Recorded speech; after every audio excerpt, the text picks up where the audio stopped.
Imagine, if you will, a quiet night interrupted by an unsettling rustling outside your window. Picture a solitary cabin nestled deep within an ancient forest, its secrets hidden beneath a canopy of towering trees.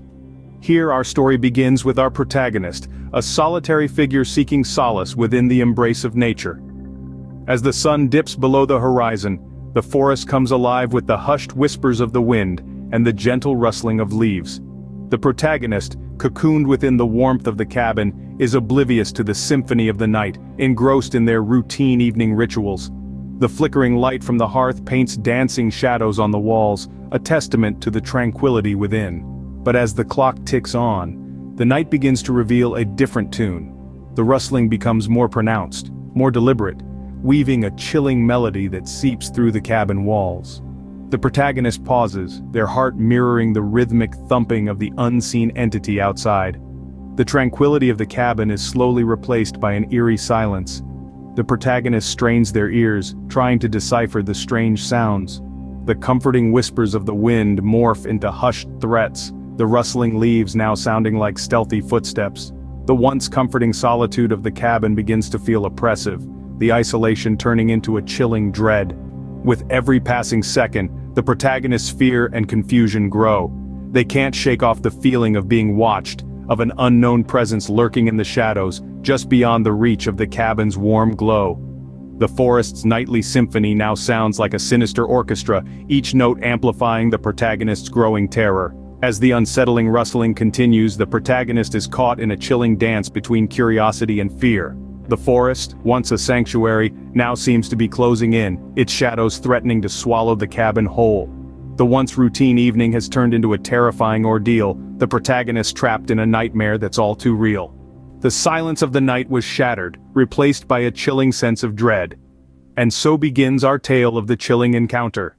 As the night deepens, so does the mystery, leaving us to wonder what lurks within the shadows of the forest. As the ominous sounds grew louder, the safety of the cabin seemed to shrink. Our protagonist, trapped in a world of silence, was now a prisoner to the relentless echoing cacophony. The once comforting hum of the wilderness had been replaced by an eerie symphony of unknown origin. Each creak of the aging cabin, each gust of wind howling through the bare trees, only amplified the terror of the unknown. Our hero, fueled by a primal instinct to survive, embarked on a futile quest to locate the source of the haunting noise. The cabin, once a sanctuary, was now a labyrinth of shadows and uncertainty. The flickering lights added an unsettling rhythm to the symphony of sounds, a macabre dance of the unseen. The once warm and cozy cabin was now an icebox, a sudden inexplicable drop in temperature that gnawed at the bones. Every breath taken was a cloud of fear exhaled into the chilling air. The cold was more than just a physical sensation. It was a dread that seeped into the soul, freezing the heart in its chest. As the hours passed, the protagonist's mind began to play tricks, amplifying the unseen terror. The rustling of leaves became whispers of the unseen. The shadowy corners of the room seemed to house phantoms. The flickering lights painted horrifying figures on the walls. The silence of the cabin was broken only by the protagonist's own heartbeat, a frantic drum beating the rhythm of fear. The paranoia grew, feeding off the fear, each passing moment amplifying the other. The unseen was no longer just an external threat. It had made its home inside the protagonist's mind, twisting every thought into a nightmarish reality. The lines between the real and the unreal were blurring, the terror of the unseen becoming a tangible entity, a monstrous beast lurking in the shadows. As the protagonist stood frozen, the chilling reality began to sink in. The unseen was no longer a distant threat. It was here, in the cabin, a presence as real as the icy fear gripping their heart. The unseen terror was closing in, its invisible fingers reaching for the door. Just when the night couldn't get any more terrifying, the unthinkable happened.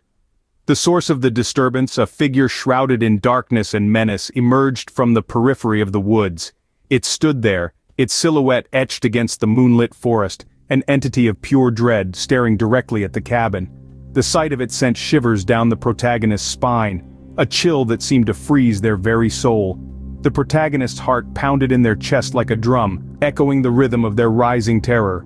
Their breath hitched in their throat, a silent scream trapped in the prison of their fear.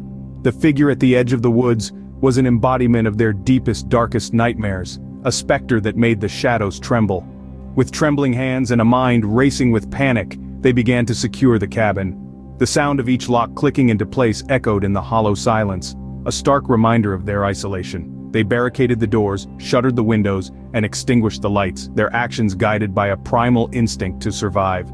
But with each passing moment, the terror grew, feeding on their desperation and helplessness.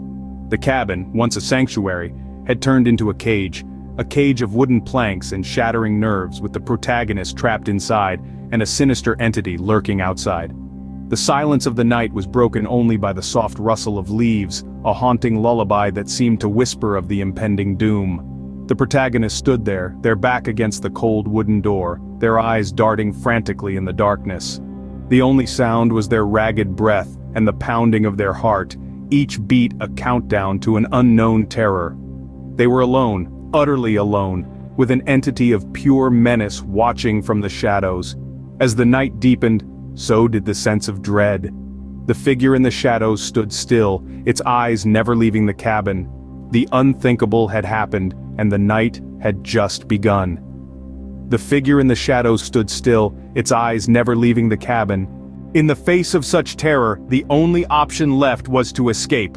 It was a primal instinct, the need to survive, that took over our protagonist.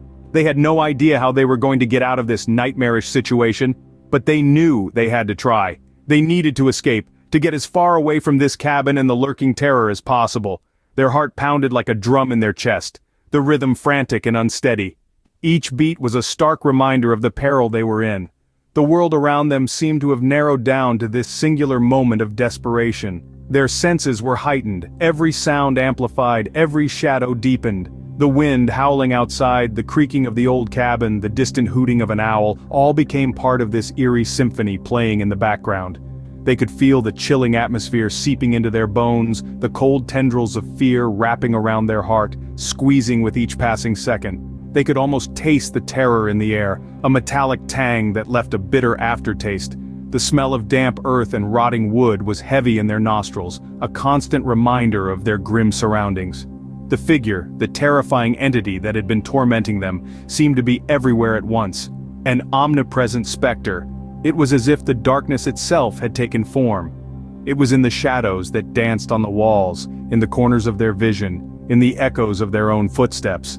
It was a haunting presence, a constant reminder of the nightmare they were trapped in.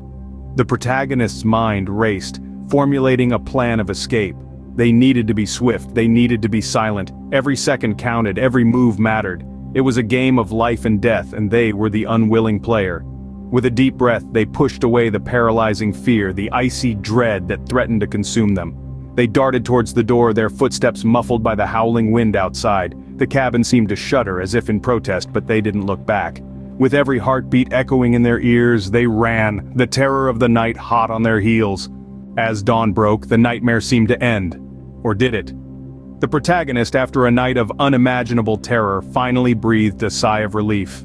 The first rays of the morning sun painted the sky with hues of pink and orange, a stark contrast to the darkness that had consumed the night. With every step away from the sinister place, the protagonist felt the weight of the night lifting off their shoulders. They had made it. They had survived the night. The protagonist's heart, which had been pounding in their chest like a war drum, began to slow down. Their breath, once ragged and desperate, found a steady rhythm. The world around them was waking up, oblivious to the horrors that had unfolded while they slept. Birds chirped in the distance, their melodies a soothing balm to the protagonist's frazzled nerves. As they walked away, they dared to look back one last time. The place, which had been their prison for the night, now looked eerily calm in the morning light. It was as though the terrifying events of the night had been a figment of their imagination, a nightmarish dream born out of their deepest fears. But was it really a dream? Or had they truly encountered a being that defied explanation? A chill ran down their spine as they pondered this question. The protagonist could not shake off the feeling that the figure might not have been a product of their imagination. The terror they had felt was too real, too raw to be dismissed as a mere dream. The sinister figure had left an indelible mark on their psyche, a mark that would haunt them for the rest of their lives. As the sun rose, they looked back one last time, wondering if the terror of the night was truly over. The protagonist was free, but the figure from the night still lurked in the shadows of their mind. This was the haunting conclusion of their nightmarish encounter, a conclusion that left them, and us, in lingering suspense.